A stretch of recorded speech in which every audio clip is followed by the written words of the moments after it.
大家好，老师好。好，今天要谈什么？Ya, Lausha, jadi kan saya mahasiswa bahasa Mandarin, sudah lulus juga nih. Nah, saya mau bekerja lah, Lausha.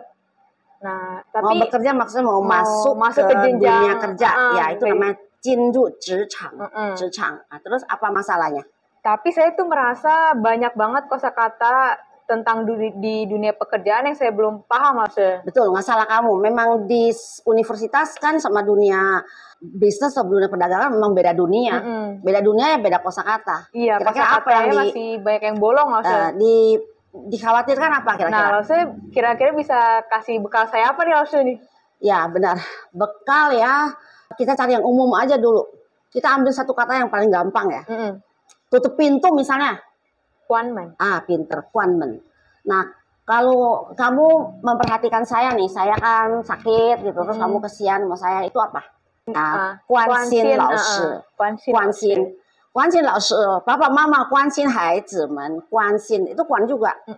Kuannya sama kan? Sama kuanmen tutup pintu ya? Nah, loh, gimana nih? Nah, ini kan kai kuan yang saya angkat. Kai kuan ya, kai kan buka. Kuan kan tutup, pasti semua udah pernah belajar. Gimana nih kita kuasai kata-kata ini yang masuk ke dalam dunia pekerjaan. Ya. Kalau kita kaisin kan kita senang. Kai kok buka sih pintunya, pintu hati ya? Iya, terbuka. Artinya kalau terbuka itu jadi senang ya. Kalau kuansin kan tadi udah bilang, kuansin bukan tutup tapi justru sedih, memperhatikan karena sayang, jadi memperhatikan. Nah, ini kuannya, awas nih kuannya. Jadi dia tuh memperhatikan. Nah, kalau kuanmen, nah kan tutup pintu. Kalau kaimen buka pintu. Nah, sekarang ini kuan huai. Kuan huai, huainya kita tahu dulu. Huai itu sini, bagian sini namanya huai, pelukan. Jadi kalau orang kuan huai ya itu ya lingkupnya lebih besar. Laoshi de kuan huai atau zhengfu de kuan huai lebih besar karena huai kan kalau sin kan jantung satu, kalau huai kan selingkungan gini. Jadi ranahnya lebih besar, itu kuan huai. Apa kaitannya sama kerjaan? Ada, nanti dulu. Kalau ini kokuan, tahu nggak kokuan? Cungko itu kan kota-kotanya dulu, zaman baru-baru ada kota itu kan saling perang melulu. Jadi kalau yang kuat kan nyerang ke yang lemah, yang lemah pas. Nah, untuk menjaga diri, untuk melindungi dirinya sendiri, pawei zizi tuh. Gimana caranya? Dia bikin benteng, bikin pintu. Nah, di pintu sini biasanya ada penjaga. Jakarta Bandung nih pintu gerbang. Nah, itu pintu gerbangnya kan dijaga. Kalau kita dijaga disuruh bayar. Kalau dulu perang bukan tuh nggak ada tentara. Kamu siapa? Kamu bukan warga saya, nggak boleh masuk. Kalau maksa mau masuk artinya penyerang, berantem, perang di situ. Nah, itu namanya kuan tuh. Jadi kuan tuh lewatin kuan. Satu jenjang ke jenjang yang lain itu pakai kuan juga. Misal ujian dari kelas 1 menaik kelas 2 itu juga mesti kuan tuh. Kalau nggak bisa lulus, jadi kita bilang kuopul ya kuan. Kuan ya. Untuk melewati satu tahap, melangkah ke tahap yang lebih tinggi, kita pasti mesti ada seperti ujian. Ujian lulus masuk ke tahap lain. Maka ada pepatah yang mengatakan kuan nan kuo, kuan kuo. Apa artinya? Kuan jadi setiap kuan. Jadi setiap gerbang. Iya, setiap kesulitan artinya. Kuan nan kuo. Setiap kuan tuh susah dilewati, tapi kuan kuo.